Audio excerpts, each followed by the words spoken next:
Shalom bakunzi b'ikiganiro cy'ijambo ry'umunsi ndabifurije intsinzi muri Kristo Yesu. Hari ijambo nkunda cyane rivuga ngo Imana yacu habwa icubahiro yamiduwa gutsinda ngo kubw'umwami wacu Yesu Kristo. Amen. Hari ibintu bimaze iminsi bihaza ubuzima bwawe, umwami Yesu aguhe intsinzi. Uyu munsi ndavugana nawe hejuru y'intsinzi, ndavugana nawe hejuru y'umuryango wa kwa Gadi. Umuryango Gadi yari umwe mu bana ba Isaka. Ndavuga rero umwe mu bana ba Yakobo. Ndavuga umwe muri Gadi. Ndavuga Gadi ngene yari umugabo w'intsinzi. Reka dusome mu itanguriro. Haleluya. Igice cya 30 umurongo wa 10 haravuga ngo Zirupa inshoreke ya Leya abyarana na Yakobo umuhungu. Leya aravuga ati ngize amahigwe, amwita Gadi. Muri Bibiliya zindi iho ntibavuga havuga irindi jambo, avuga ngo victory, avuga intsinzi. Haleluya. Leya aravuga ati mbega umugisha, mbega amahigwe, uwo mwana amwita Gadi. Haleluya. Bene data, narizi ikintu gikomeye muri no zina ry'uyu rya Gadi risobanura intsinzi. Ni byiza ko twita abana bacu amazina meza. Izina ni ikintu gikomeye cyane. Hariyo abantu bita amazina abana babo kubera kuntu kavugwa neza ariko kadafite insobanuro. Itumwana wawe izina rifise insobanuro. Gadi rero amaze kuvuka, reka twumve icyo mu gitabo cy'ingoma avuga muri uyu muryango wa kwa Gadi. Igice cya 12 umurongo wa 8. Kandi no mu ba Gadi abaherereye ku ruhande rwa Dawidi igihe yari mu isenga mu bugaragwa bari abantu babahizi. Kintu cya mbere ndavuga ibintu 7 zaranga abantu b'umuryango wa kwa Gadi.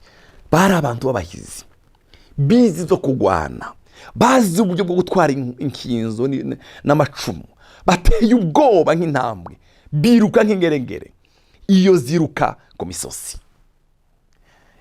Ingoma za kabiri, ingoma za mbere 12 umurongo wa 14 hakavuga ngo abo bantu baba Gadi bari abagabisha b'ingabo, uwa nyuma y'abandi muri bo yarahwanye n'abantu 100.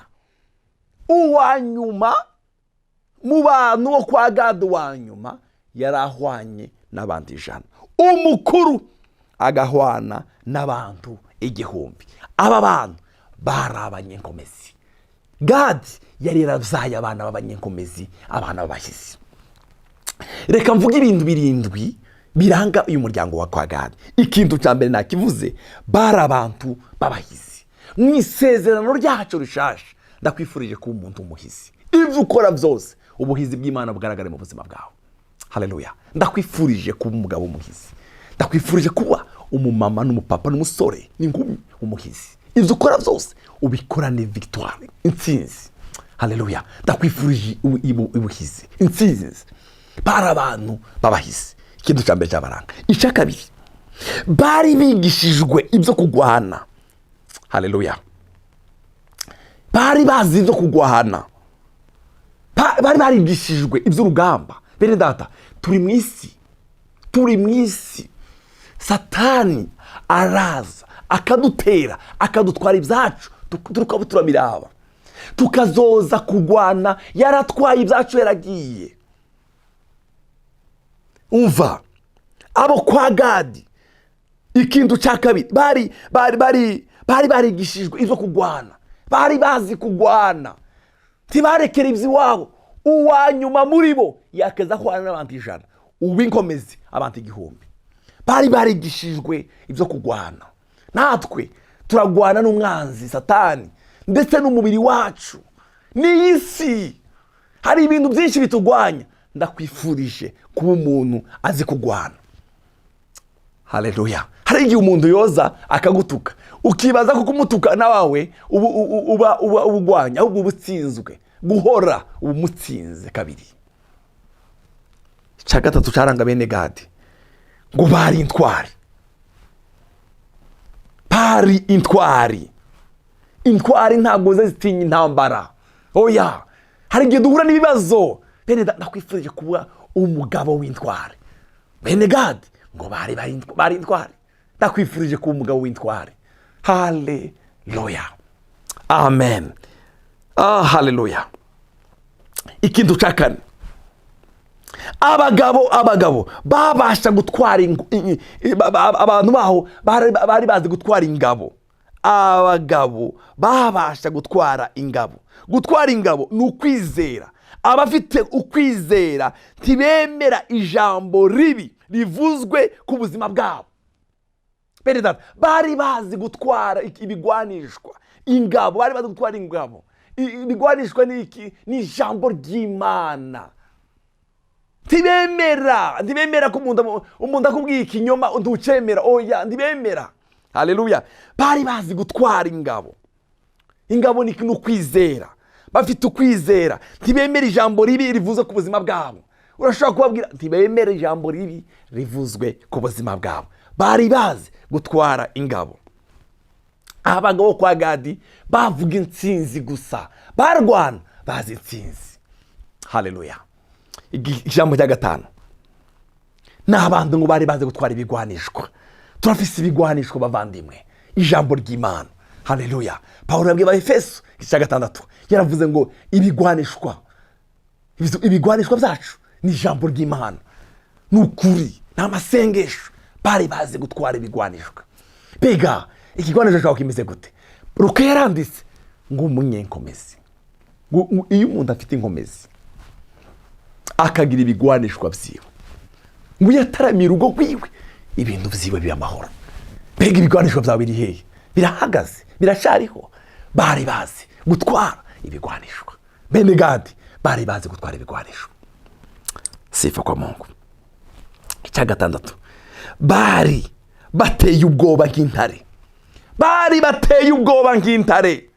Haleluya. Intare koko gitinyitse cyane. Batera ubwoba nk'intare. Semen, amen. Batera ubwoba nk'intare. Nta kintu gishaka kuza uko kishakiye. Oya, bari bateye ubwoba nk'intare.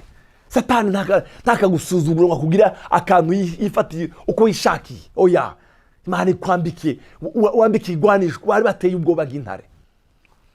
Haleluya. Ikintu cyakangaye, ikintu cya 7, abagabo babo ngo biruka nk'ingeregere. Ingeregere ni inyamaswa ziba mu ishamba.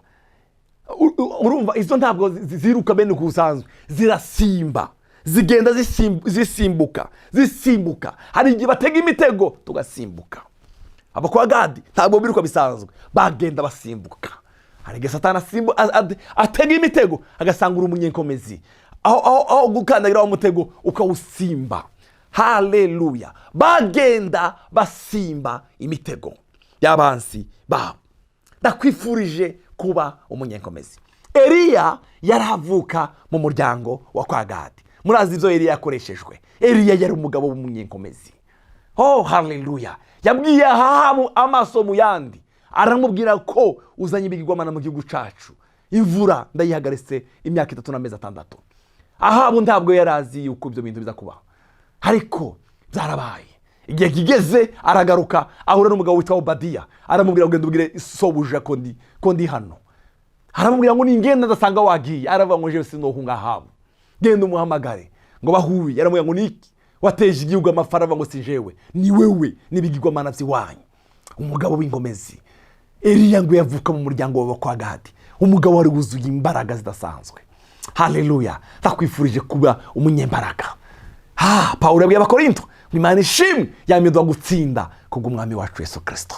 Victory, Gadi bisobanura intsinzi. Ndakwifurije intsinzi. Ndakwifurije guhana utsinda. Haleluya.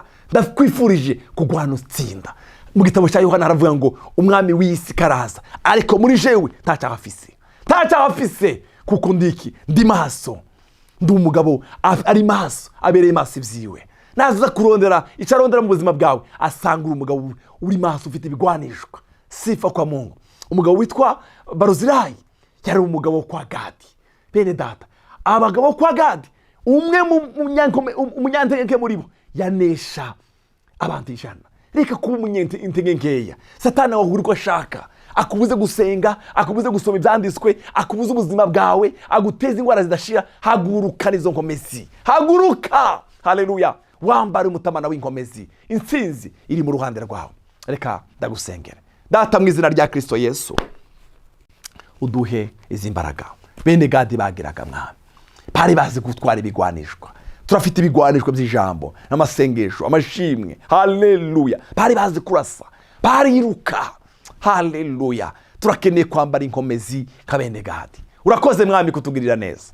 Oh, haleluya. Amashimwe kugarukire mu izina rya Yesu Kristo umukunzi wacu. Amen.